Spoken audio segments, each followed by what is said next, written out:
It happened. France launches a new project to compete against SpaceX.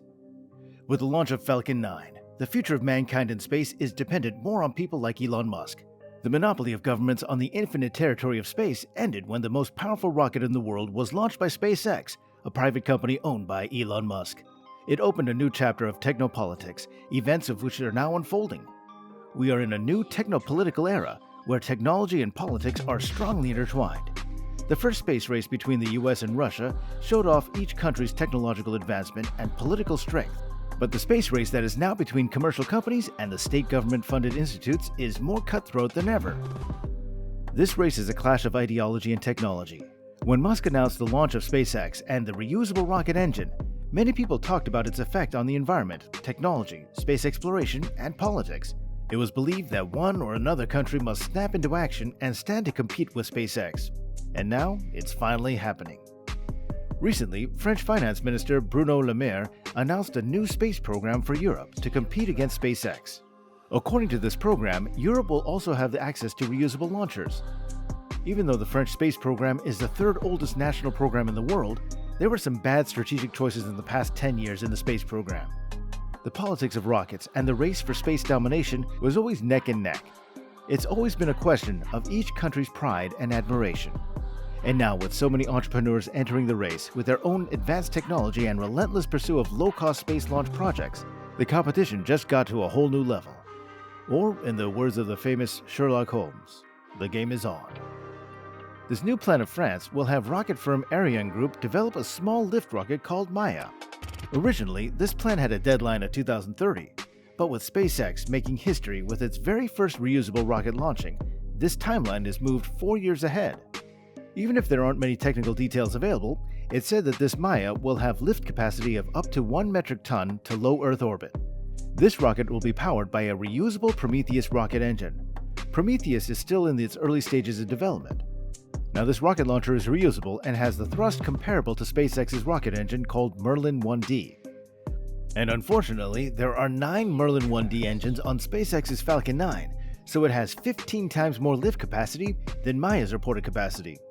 The Maia project should be ready to carry out its first mission in 4 years. It'll take off from the launch pad of former Diamond rockets in French Guiana.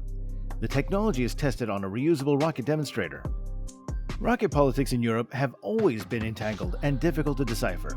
However, this announcement by the financial minister indicates two things. One is marked at an age-old rivalry between France, Germany, and Italy for predominance in space. The second is tension between government-funded institutional launch companies and private sector companies. However, the French government will fund the building of Maia on its own. Usually, it's the European Space Agency that distributes funding to prime contracts, Ariane Group.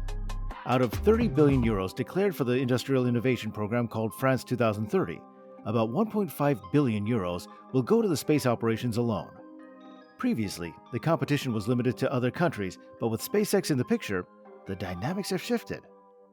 Europe is slowly realizing that it's fallen behind competitors like SpaceX. To compete, the Ariane Group had to announce job cuts last year to reduce costs. Engine development site in France particularly took a heavy blow.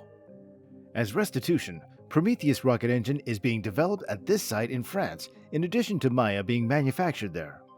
Le Maire also announced that there will be 1,000 jobs at this site by the year 2025. Currently, it's reported to have 800 jobs.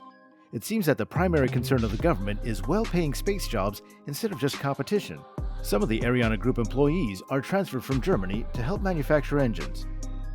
If that's the case, then this is a praiseworthy and exemplary approach. But SpaceX is not focusing on maximizing jobs.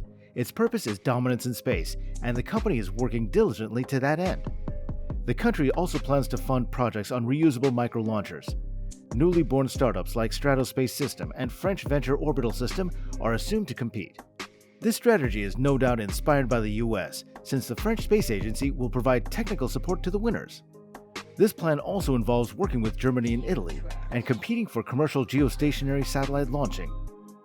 All of these announcements and the goals are very impressive and noteworthy, but the question remains, will this be enough to compete against SpaceX? SpaceX has had a 10-year head start in developing reusable rockets. Its first rocket was launched 6 years ago. So by the year 2026, SpaceX will be way ahead in technology and in launches than France's space program and might be launching spaceships at a lower cost than Maia. SpaceX does not have to worry about funding, nor wait for months for proposals and ideas to be approved or to go through the governmental red tape. Nevertheless, the space program is still very important for the people and gives hope to many. So what do you guys think? Let me know in the comment section below. Now that's all we got for this video. We'll be back with some more content for you shortly, but until then, please consider subscribing to this channel and liking this video if you did. We'll see you soon.